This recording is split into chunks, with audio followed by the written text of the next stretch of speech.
Hello YouTube. I have told my audience before in a number of videos about chains of underground tunnels under Eurasia.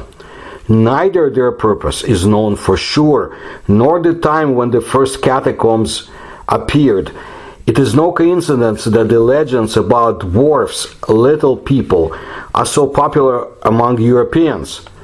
But as I have told you before, the small-sized humanoids have also resided in Russia, for example, Siberia and the Urals.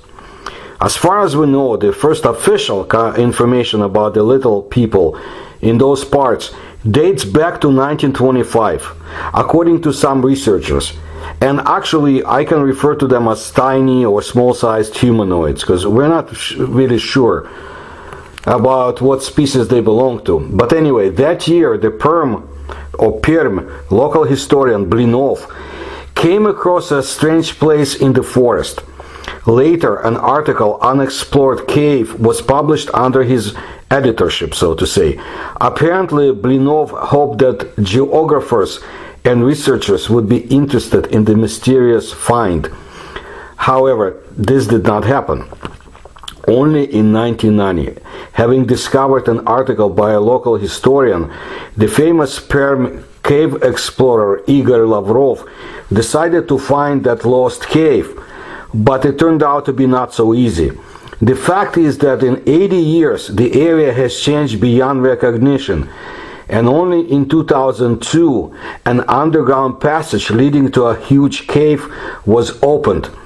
The interregional group for the study of the mysteries of the earth and space, called Labyrinth, was also interested in that mysterious discovery.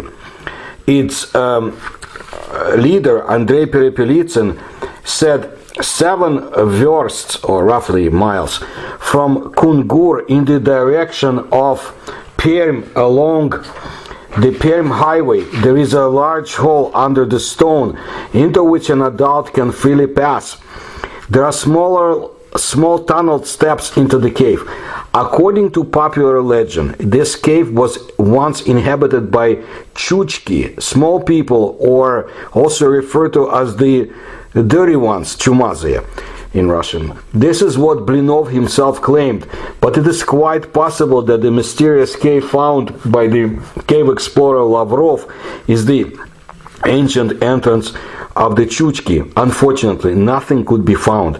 It is not surprising, because over the years the vault has collapsed in places and many passages simply break off in the middle of the passage, of the way. The cave called Babinogorskaya is not the only one in the Perm region, where according to legend mysterious Chukchi resided.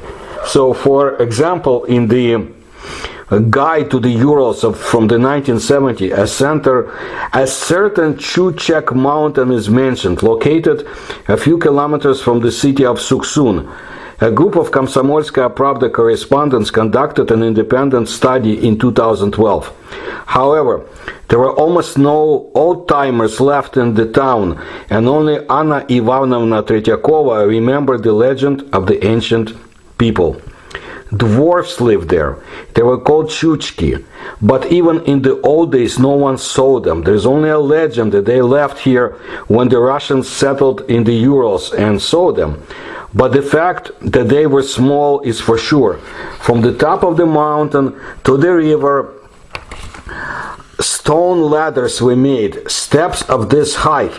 The woman spread her hands to the height of the palm.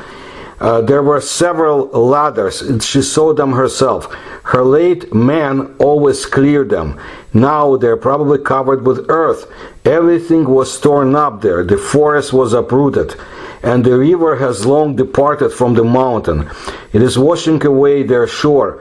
Once, about 50 years ago, the shore collapsed exactly opposite the Chuchek mountain. Log cabins and a tunnel opened. Everyone was surprised. Some people came, they studied, and said that it goes far. Then they came with scuba gear, climbed, and As they told the locals, the causeway disappeared. It collapsed, the woman said.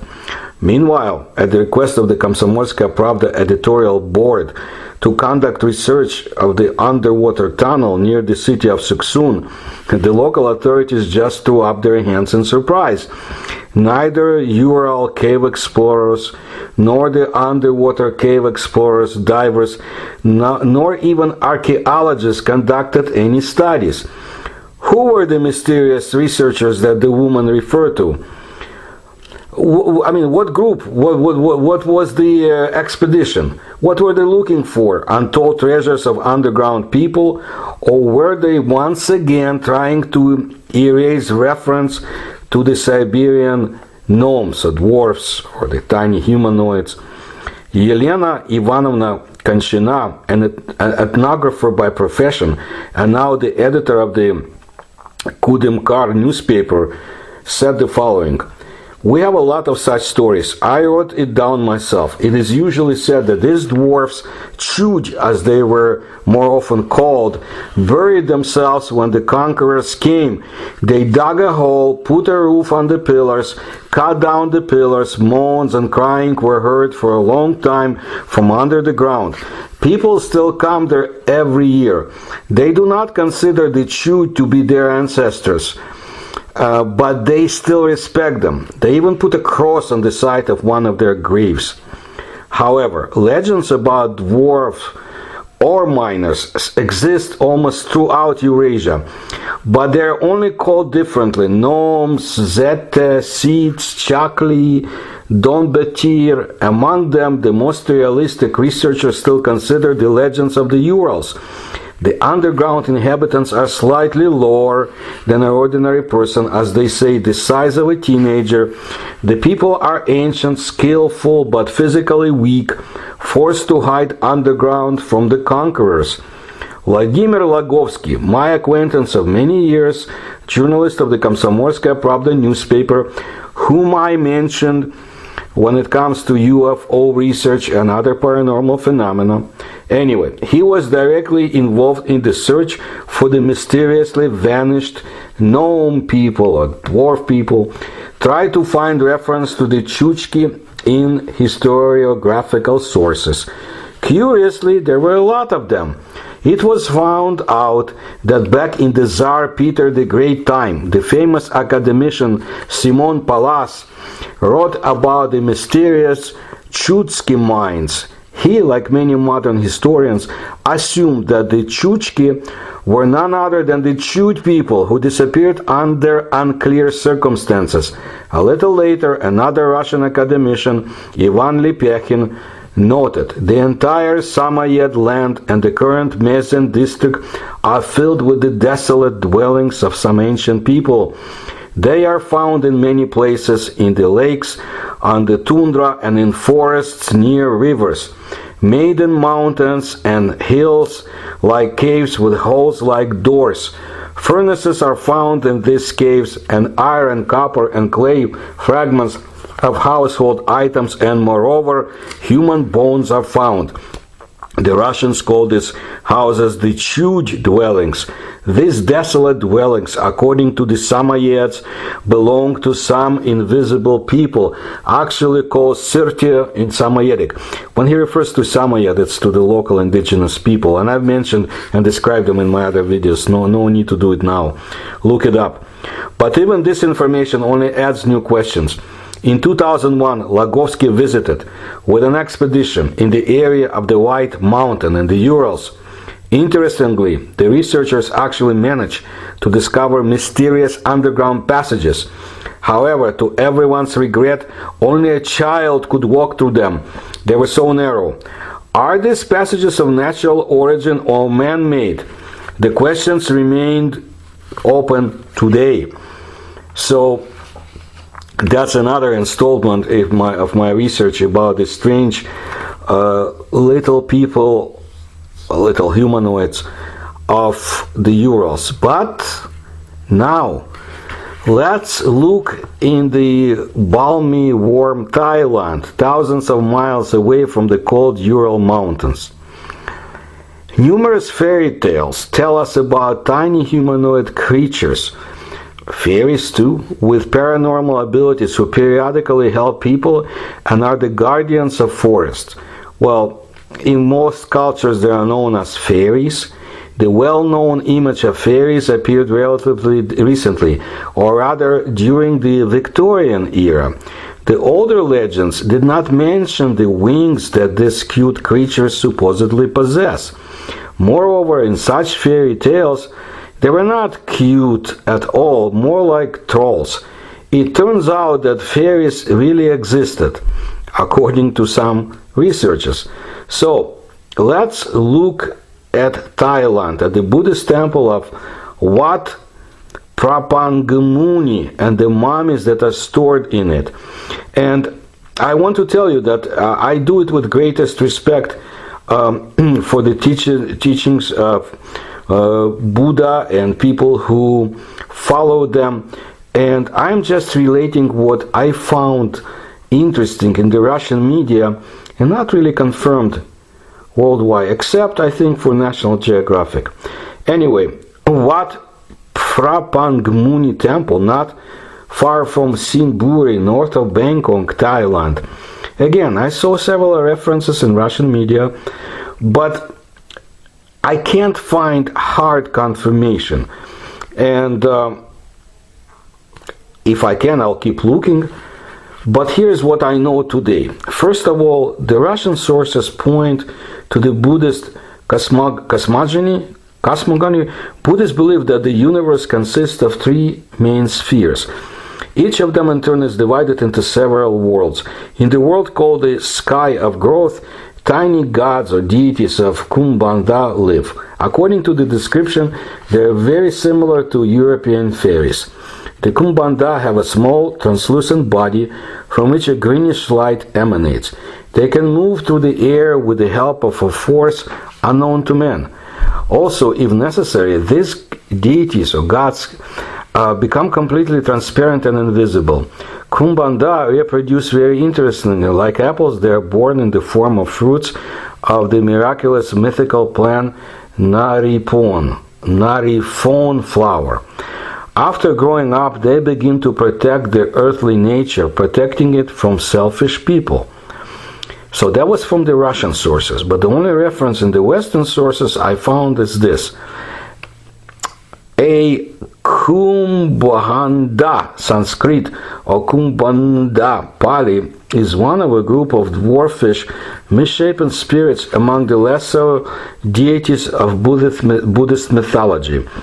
Kumbhanda was a dialectic form for gourd, so they may get their name from being thought to resemble gourds in some way, like having big stomachs.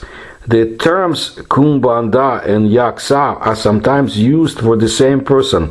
Yaksa in these cases is the more general term, including a variety of lower deities. They are strong, fast, and have magical powers of change. Okay, now let's look at that shrine. The Buddhist shrine of Wat Prapangmuni Temple, Thailand. On the territory of Thailand, close to Siberia, there is this temple that I mentioned, which has been storing the most valuable Buddhist shrine for centuries, the mummified bodies of Kumbhanda. In modern times, they were placed in a luxurious shrine made of glass, decorated and painted in every possible way. Tourists can look at them, but few were allowed to photograph the shrine. These mummies are tiny humanoid creatures with strange heads, resembling a flower bud. Buddhist fairies have been preserved perfectly. On their faces you can see the eyes, mouth, nose, which are practically no different from the human ones. The abbot of the temple, after much persuasion, agreed to provide one of the fairies to researchers. It turned out that the mummified body differs from the normal human body only in size. All its proportions are natural and correct. It is impossible to take such a thing by hand. Well, apparently somebody did. The strangest part of the body of Buddhist Kumbhanda is the head.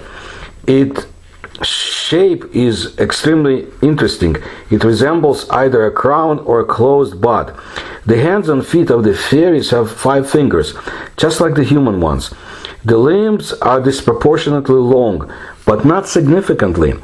The researchers analyzed the external coverings of the mummy, after which they found out that they have many similarities with plants. The strange head turned out to be a dried up peduncle or peduncle.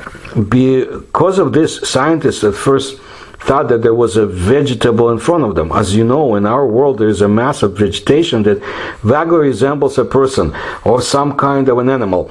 I have seen some with my own eyes in ethnic markets. For people from South and Central America. Very interesting. Anyway, this could have been at the end of the matter, but some particularly inquisitive specialists wanted to study the fairy in more detail. By the way, they did it for a reason. X-ray analysis showed that inside the mummies there was a fully formed skeleton, absolutely identical to a human one, but smaller. In addition, some internal organs were found, or rather, what was left of them, teeth and tongue. After this, skeptics began to claim that these fairies are the result of a rare gene mutation of a premature human child. But this hypothesis was not supported for some reason. Since the skeleton of Buddhist mummies was fully formed, it was safe to say that the creatures were adults. The most interesting and inexplicable thing is the presence of plant tissue in the body of a vertebrate creature, which cannot be according to the laws of biology. In order for the research to be reliable and honest, the scientists asked for a second mummy, promising to return both intact. Of course, the Buddhist shrines, they were soon returned to the temple, but before that, the scientists had time to fully analyze them. Both mummies were identical, so scientists excluded the hypothesis of the rarest gene mutation. Experts have not been able to identify the creatures, but they are convinced that these are clearly not the results of the work of a skilled forger. So the Buddhists were right. The gods of Kumbanda really once existed. Now science is not able to refute the legends about fairies and other similar creatures, according to the materials I have from Russia. The question of the real existence of such characters from fairy tales remains open. But you know what? Here is an interesting comment that I read. Based on the presented photos, it is quite difficult to build assumptions. A personal examination, or at least a photo of the best quality, is necessary. It is also necessary to find the results of the examination of the mummies. If they are published somewhere in the public domain, according to the shape of the growth on the face, it can be assumed that this may be a slightly modified mummy of a bat. For example, a large horseshoe, Rhinolophus ferrumequinum. Its body length is about 5.2 to 7.1 centimeters. Look, I have no idea who performed the research. I understand that National Geographic had done a report about the mummies, but even that I cannot confirm. Maybe somebody in my audience on YouTube knows. As for the tiny or small-sized vanished people of the Arctic and Siberia and the Urals, again, please see my other videos if you like this subject. I am sure we will be learning more about them as we explore the caves and remote areas of Eurasia. And who knows, maybe Africa too, and South America, and other places. I would be interested to know what the archives and classified files in the Vatican or the Kremlin or the Beijing contain, but I'm realistic about any disclosure. So let's see what happens. If you like my research, please support me. You will find the links in the description to this article, so I should say to this video. And thank you for your attention to my work. Please subscribe to my channel and tell others.